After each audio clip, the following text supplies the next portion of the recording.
Hey West Michigan, we are back with another episode of Straight Talk with Scholten.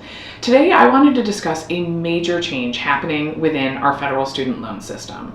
President Trump's new spending law puts strict limits on how much students can borrow for certain graduate or professional programs. This may sound like an overly technical issue, but it could put education out of reach for millions of Americans and worsen shortages in critical fields that our communities rely on every day, especially in the healthcare sector. So let's discuss how we got here.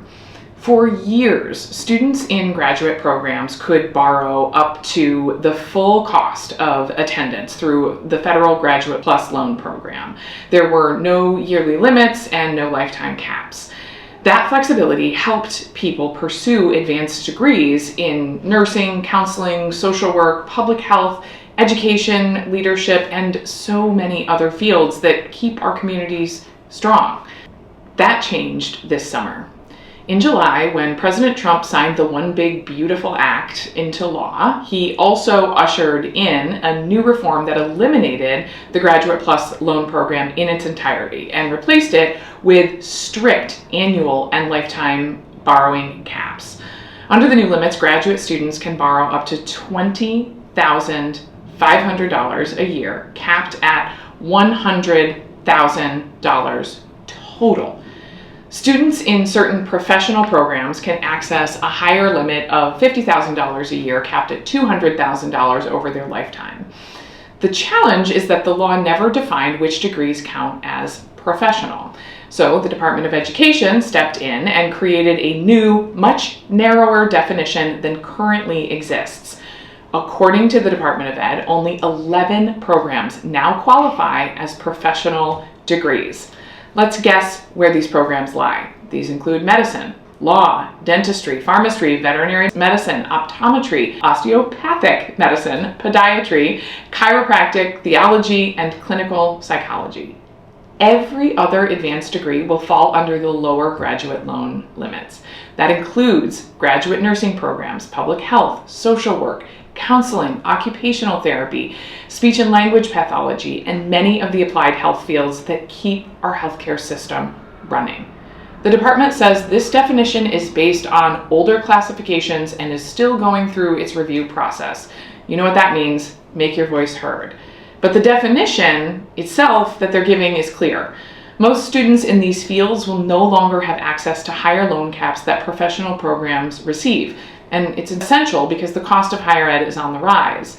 Here's also why this matters. Students in these fields that do not qualify as professional are going to face a much harder time accessing these loans, and they're going to have to turn to private sources. That means that they're at greater risk of fraud and higher loan interest rates. We need to talk also about who this hits. Degrees excluded from the professional category are overwhelmingly held by women. Nursing, social work, and public health, all fields dominated by women. Women make up nearly 80% of healthcare and social assistance employees. Women, who have been historically underrepresented in advanced degree fields, are also, unsurprisingly, the leading borrowers of student loans. 63.6% of all student loan debt belongs to women. And following graduation, they go on to make less money compared to men, despite the high educational requirements for their field.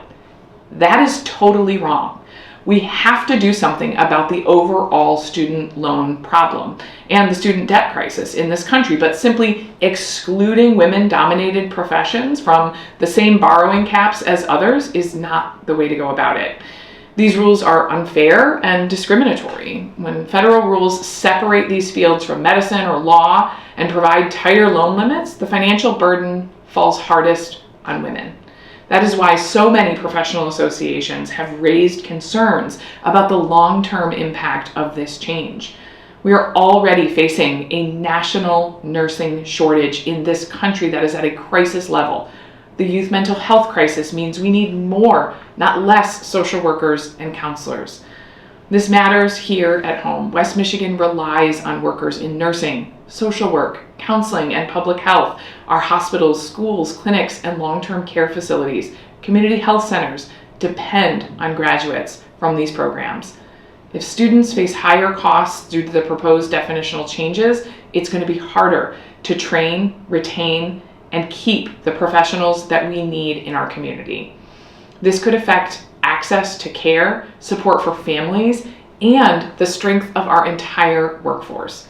If you're studying or working in one of these fields, I want to hear from you. Reach out to our office, share your story and your experience. Help guide our work in Washington as we continue to advocate for West Michiganders looking to pursue their dream career. Thanks for tuning in. Make sure you're subscribing to my weekly newsletter where we address all of these changes and so many more. It's an honor to serve you, West Michigan. Take care.